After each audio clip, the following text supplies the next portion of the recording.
دوستان عزیز اسلام علیکم. امروز 26 آگوست سال 2026 قرار داریم در نزدیک نهالخانه ای که نهالهای آلوی خشکشدگی استنلی مادرش از سربیا آورده شده بود شنوده شده است.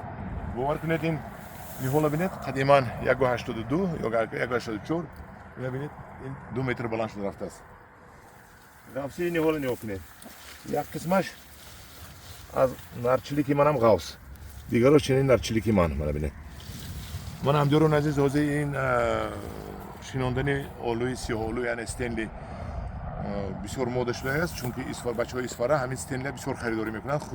خشکشه این آلو خشک میشود. نه این همین آلو در تاجیکستان در تاجیکستان عموما گفتم که موده شدگی در طرف ولایت ختلان اینجا بسیار کرده شدن استنلی رو، یعنی که خشک میکنن و خشکش پولی نقض میرود.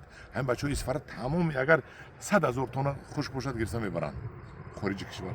همدارون عزیز من مراجعه کنید به تلفن 900 00 44 89 ما با شما نهال آلوی استنلی دسترس میکنیم.